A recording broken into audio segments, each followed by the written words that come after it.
اعوذ باللہ من الشیطان الرجیم، بسم اللہ الرحمن الرحیم۔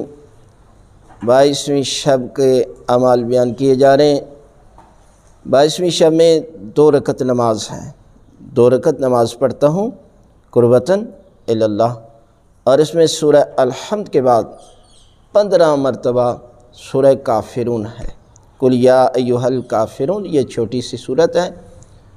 یہ 15 دفعہ تلاوت کرنی ہے، اور اس کے فوراً بعد بسم اللہ پڑھ کے سورہ توحید۔ اور یہ جو صورتیں بیان کی جا رہی ہیں، اس میں ہر دفعہ بسم اللہ کو ضرور پڑھنا ہے۔ سورہ کافرون کے ساتھ بھی بسم اللہ، اور سورہ توحید کے ساتھ بھی بسم اللہ ضرور پڑھنی ہے، یعنی 15 دفعہ سورہ کافرون کی تلاوت کرنی ہے اور 15 ہی دفعہ سورہ توحید کی تلاوت کرنی ہے۔ اور اس کے بعد دوسری رکعت میں بھی سورہ الحمد کے بعد 15 مرتبہ سورہ کافرون، قل یا ایھا الکافرون،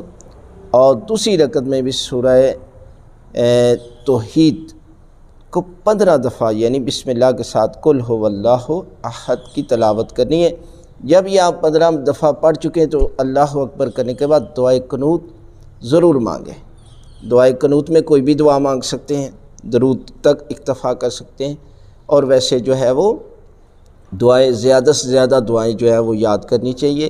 کہ ہر دعائے قنوت میں الگ دعا جو ہے وہ آپ پڑھیں۔ تو یہ دعائے قنوت کے بعد آپ رکوع اور سجود اور باقی بھی انجام دیں سلام کرنے کے بعد، اور اس کے بعد تسبیح کا ذکر کریں، اور تسبیح کے بعد کی گئی دعا پروردگار دعا قبول کرتا ہے، اس لیے اس کے بعد دعائیں مانگیں، دنیا و آخرت کی حاجتیں مانگیں، اپنے لیے اور تمام مسلمین کے لیے دعا کریں،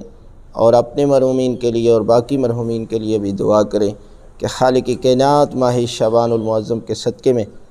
ان کی مغفرت فرمائے، اور جو بیمار ہیں ان کو صحت و تندرستی عطا فرمائے۔ اور اس کے بعد سجدہ شکر ادا کیا کریں۔ سجدہ شکر یہ ہوتا ہے